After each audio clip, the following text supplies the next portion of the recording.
KVP news में आपका स्वागत है। प्रस्तुत है आज के मुख्य समाचार। प्रधानमंत्री नरेंद्र मोदी ने नई दिल्ली स्थित भाजपा मुख्यालय में भाजपा की नवनियुक्त राष्ट्रीय टीम के साथ बैठक की। इस दौरान उन्होंने कहा कि संगठनात्मक बैठकें नए विचारों और दृष्टिकोणों को सामने लाती हैं तथा भाजपा को मजबूत करने और जनता से जुड़ाव बढ़ाने में मदद करती हैं। बैठक में भाजपा के राष्ट्रीय अध्यक्ष नितिन नबीन समेत नए पदाधिकारी शामिल हुए। इससे पहले नितिन नबीन ने भी नई टीम के साथ बैठक कर संगठन की रणनीति, आगामी विधानसभा चुनावों और जमीनी स्तर पर जनसंपर्क बढ़ाने को लेकर चर्चा की। महाराष्ट्र के लातूर जिले में कॉकरोच जनता पार्टी यानी सीजेपी के फाउंडर अभिजीत दीपके और अन्य लोगों के खिलाफ सरकारी स्कूल में बिना अनुमति प्रवेश, सरकारी कामकाज में बाधा डालने और शिक्षकों को धमकाने के आरोप में एफआईआर दर्ज की गई है। मामला औसा के पास जावली स्थित जिला परिषद उर्दू स्कूल का है। शिकायत के अनुसार दीपके और उनके सहयोगी स्कूल में पहुंचे, छात्रों से सवाल जवाब किए और पूरी कार्यवाही का वीडियो बनाकर सोशल मीडिया पर साझा किया। शिक्षिका ने आरोप लगाया कि शिक्षकों को निलंबित कराने की धमकी भी दी गई। पुलिस ने भारतीय न्याय संहिता की संबंधित धाराओं में केस दर्ज कर जांच शुरू कर दी है। गैंगस्टर गोल्डी बराड़ ने एक कथित लीक ऑडियो में खालिस्तानी नेता हरदीप सिंह निज्जर की हत्या की जिम्मेदारी लेने का दावा किया है। रिपोर्ट के मुताबिक बराड़ ने कहा कि निज्जर के ठिकाने पर रहने वाले कुछ लोग उसके भाइयों की हत्या में शामिल थे और इसी वजह से उसने अपनी टीम के साथ निज्जर को निशाना बनाया। निज्जर की 18 जून 2023 को कनाडा के सरे में हत्या हुई थी। इससे पहले कनाडा के तत्कालीन प्रधानमंत्री जस्टिन ट्रूडो ने हत्या में भारतीय एजेंटों की संभावित भूमिका के आरोप लगाए थे, जिसे भारत में खारिज किया था। जुलाई 2026 में अमेरिकी अभियोग में लॉरेंस बिश्नोई और गोल्डी बराड़ पर निज्जर की हत्या की साजिश में शामिल होने का आरोप भी लगाया गया था। पंजाब के मुख्यमंत्री भगवंत मान की पत्नी डॉक्टर गुरप्रीत कौर ने पूर्व जज रंजीत सिंह को कानूनी नोटिस भेजा है। पूर्व जज ने आरोप लगाया था कि एक रेप केस को दबाने के लिए गुरप्रीत कौर की ओर से 5 करोड़ रुपए की मांग की गई। गुरप्रीत कौर ने इन आरोपों को आपत्तिजनक बताते हुए 24 घंटे के भीतर माफी मांगने को कहा है और ऐसा नहीं करने पर कानूनी कार्रवाई की चेतावनी दी है। मामले में राष्ट्रीय मानवाधिकार आयोग यानी एनएचआरसी ने भी संज्ञान लिया है। आयोग ने पंजाब के मुख्य सचिव और डीजीपी को आरोपों की जांच कर 2 सप्ताह के भीतर कार्रवाई की रिपोर्ट देने को कहा है। फिलहाल 5 करोड़ रुपए की मांग से जुड़े आरोपों की स्वतंत्र पुष्टि नहीं हुई है और जांच के बाद ही स्थिति स्पष्ट होगी। छत्तीसगढ़ के रायपुर दुर्ग में बीएससी कृषि परीक्षा के प्रश्नपत्र लीक मामले का पुलिस ने खुलासा किया है। जांच के अनुसार एक कृषि कॉलेज के प्रोफेसर ने सीलबंद लिफाफे से प्रश्नपत्र की रिकॉर्डिंग कर उसे छात्रों तक पहुंचाया।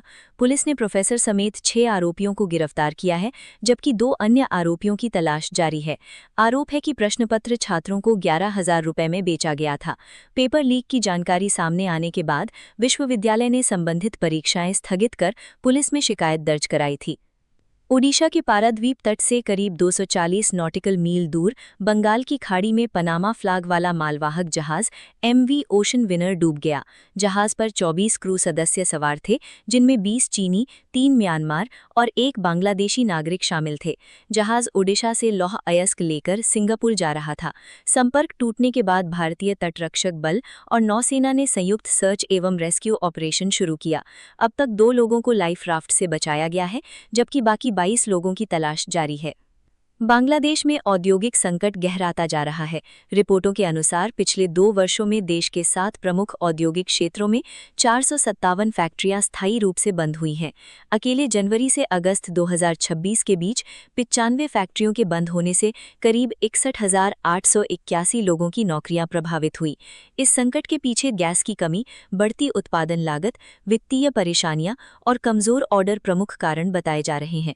अगस्त में गैस का दबाव बेहद कम होने से गाजीपुर क्षेत्र की करीब 700-800 फैक्ट्रियों का उत्पादन प्रभावित हुआ। उद्योगों का कहना है कि यदि गैस संकट जल्द दूर नहीं हुआ तो उत्पादन, रोजगार और निर्यात पर और दबाव बढ़ सकता है।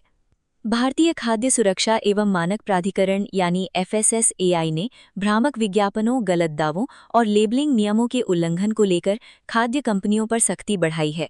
हाल के महीनों में Nestle India, PepsiCo, Coca Cola समेत कई बड़ी कंपनियों को 150 से भी अधिक नोटिस जारी किए गए हैं। इसके अलावा KFC, मैकडॉनल्ड्स, पिज्जा हट, डोमिनोज और कोस्टा कॉफी जैसे फूड सर्विस प्रतिष्ठानों को भी 30 से अधिक नोटिस दिए गए हैं। FSSAI ने डोमिनोज के 5 लाइसेंस लाइसेंस निलंबित किए हैं, जबकि ई-कॉमर्स कंपनियों को भी नोटिस जारी किए गए हैं। सरकार के मुताबिक देश में चीनी की कीमतों में बढ़ोतरी का मुख्य कारण जमाखोरी है, जबकि एथेनॉल उत्पादन को इसके लिए जिम्मेदार नहीं माना गया है। पिछले एक महीने में चीनी की कीमत बढ़कर 55 रुपये प्रति किलो से अधिक हो गई है। सरकार ने अक्टूबर में करीब 10 लाख टन चीनी उत्पादन का लक्ष्य रखा है, जिससे बाजार में आपूर्ति बढ़ने और कीमतों पर दबाव कम होने की उम्मीद है।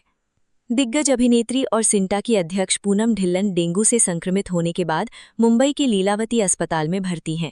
रिपोर्ट्स के मुताबिक वो पिछले कुछ दिनों से अस्पताल में इलाज करा रही हैं और फिलहाल उनकी हालत में सुधार हो रहा है। अभिनेत्री ने भी संपर्क किए जाने पर अपनी तबीयत में सुधार की जानकारी दी है। प्रशंसक और फिल्म जगत के लोग उनके जल्द स्वस्थ होने की कामना कर रहे हैं। बॉलीवुड अभिनेता अर्जुन रामपाल ने अपनी लंबे समय से पार्टनर गैब्रिएला डेमिट्रिएडिस के साथ गोवा में शादी रजिस्टर करा ली है। दोनों ने 21 अगस्त 2026 को मापुसा स्थित सब रजिस्ट्रार कार्यालय में शादी की कानूनी औपचारिकताएं पूरी की। गैब्रिएला दक्षिण अफ्रीकी मॉडल, फैशन डिजाइनर और उद्यमी है।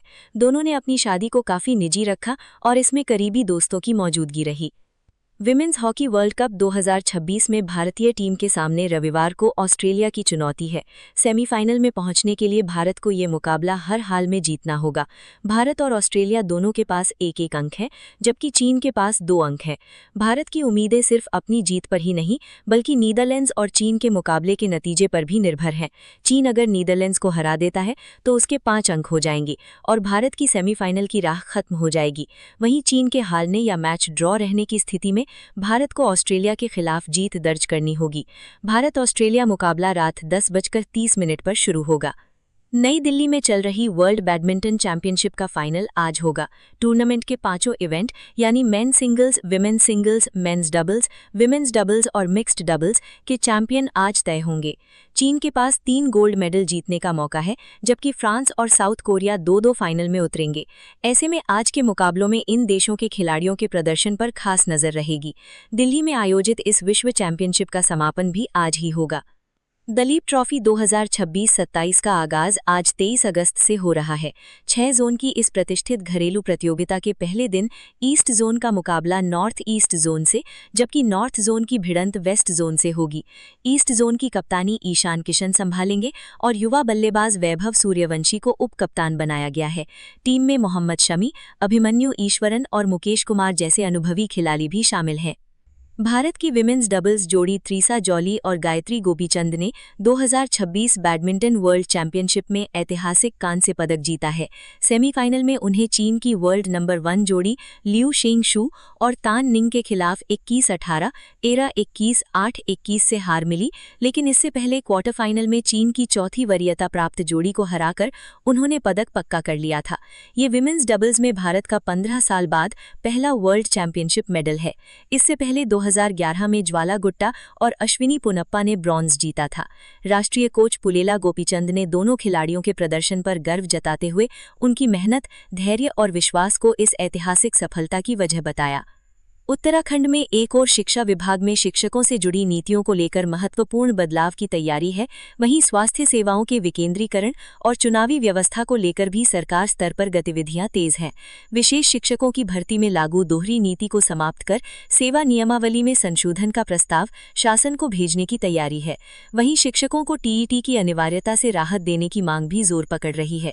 राज्य में टीईटी साल में 2 बार कराने की तैयारी की जा रही है, ताकि शिक्षकों को पर्याप्त अवसर मिल सके।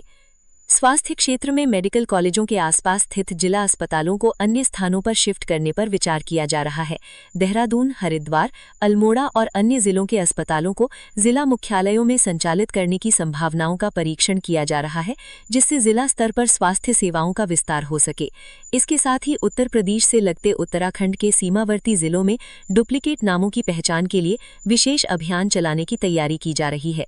चुनाव आयोग की ओर से मतदाताओं के नामों और फोटो की जांच कर सूची को अधिक पारदर्शी बनाने की प्रक्रिया पर जोर दिया जा रहा है।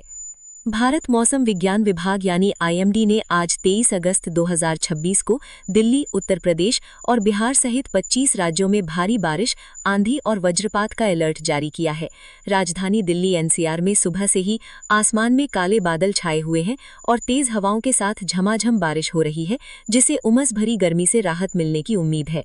उत्तर प्रदेश और बिहार में कई जिलों में गरज चमक के साथ भारी से बहुत भारी बारिश हो सकती है।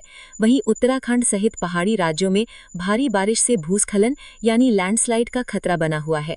इस दौरान कई जगहों पर 70 से 80 किलोमीटर प्रति घंटे की रफ्तार से तेज हवाएं चल सकती हैं और वज्रपात होने की भी संभावना है। आईएमडी ने कई राज्यों में ऑरेंज और येलो अलर्ट जारी किया है और लोगों को सलाह दी गई है कि वे बहुत जरूरी होने पर ही घर से बाहर निकलें। इसी के साथ केवीपी न्यूज से आज के समाचार समाप्त हुए। नमस्कार।